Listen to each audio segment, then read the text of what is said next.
napag-usapan natin ang patungkol sa evolution nitong si Ivaraj. Yun ang epilogue ng volume 19. Pero bago natin simulan itong video na ito, ay i-roll muna natin ang intro. Hello everyone and welcome to my channel, ang inyong source ng Tagalog na Tensura Contents. Sa channel na ito ay pinag-uusapan natin ang mga nangyayari sa may Tensura universe. So without further ado, let's get into the video.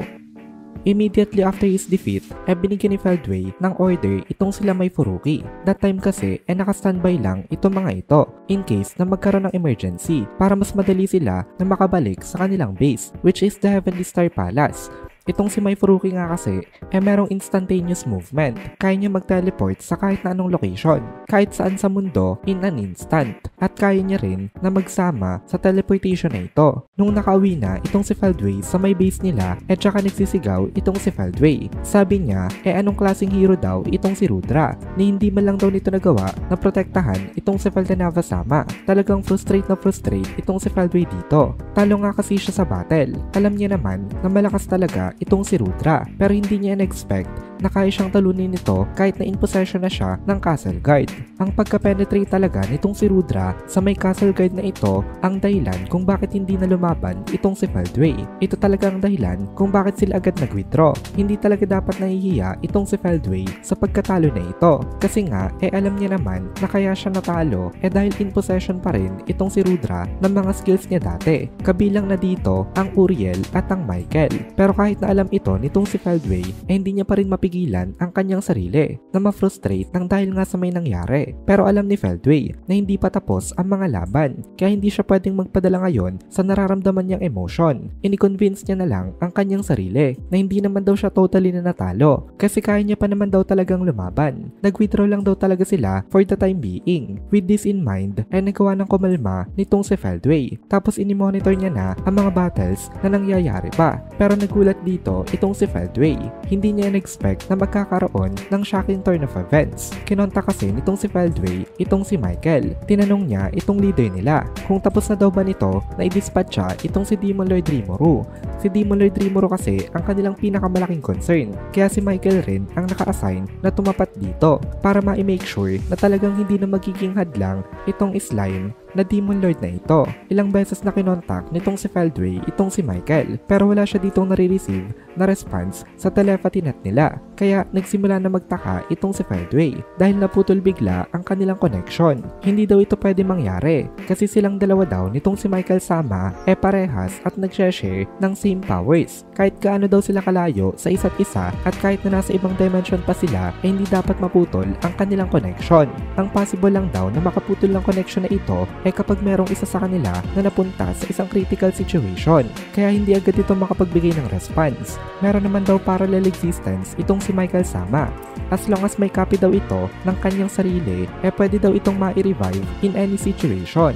Therefore, wala naman daw talagang dahilan para siya ay magpanik. Pero ibang pakiramdam dito nitong si Feldway. Kasi still ay napaka-unusual pa rin daw talaga. Ini-activate na daw ni Michael-sama ang stop time at na-i-release na rin ito ngayon. Kaya dapat daw tapos na itong si Demon Lord Rimuru. Kasi ang ina-expect nga rin itong si Feldway hindi capable na gumalaw sa may suspended world itong slime na ito. Na hindi man lang daw dapat ito aware na pwede palang mapatigil ang oras. Kaya wala daw way para hadlangan pa sila nito. Dapat daw na-accomplish na nila ang kanilang plano na paggamit nga kay Leon Cromwell bilang isang pain at pag-eliminate na sa Demon Lord na ito. Pero ngayon nga nakakaramdam itong si Feldway ng isang bad premonition at dahil dito sobrang bilis ng pintig ng kanyang heartbeat.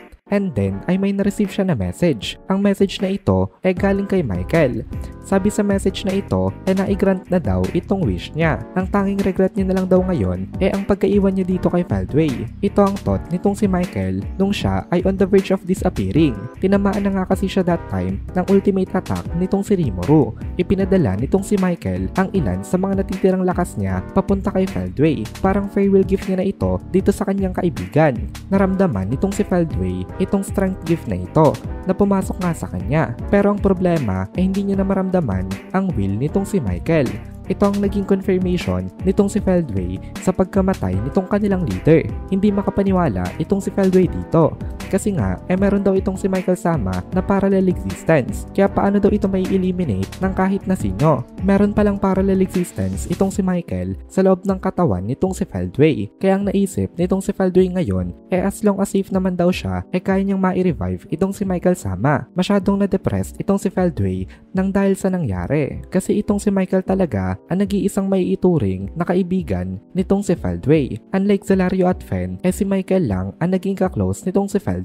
To the point na kaya niya mag-open ng nararamdaman niya dito. Dito lang siya nakakapag-vent at dito lang siya totally na kaya na maging honest. Kaya ipinaprioritize talaga nitong si Feldway palagi ang safety nitong si Michael. Nagtetake siya ng multitude of precautions. Talagang sinisigurado niya na hindi ito mapapahamak kapag meron itong gagawin na mission. Dahil sa lahat ng mga nag-e-exist ngayon, itong si Michael ang pinaka-importante kay Feldway. Kaya talagang frustrate itong si Feldway. Kasi ngayon, sinusubukan niyang i-revive itong si Michael. Pero walang sign na nagre-revive ito. Hindi nawala ang ultimate skill ni Feldway na Justice King Michael. Hindi rin nawala ang sign na bumalik sa kanya ang kanyang manas. Pero ang problema sa manas na ito, wala na itong ego. Para ito naging Justice King Michael nung una, na walang personality at talagang magagamit lang sa pakikipaglaban.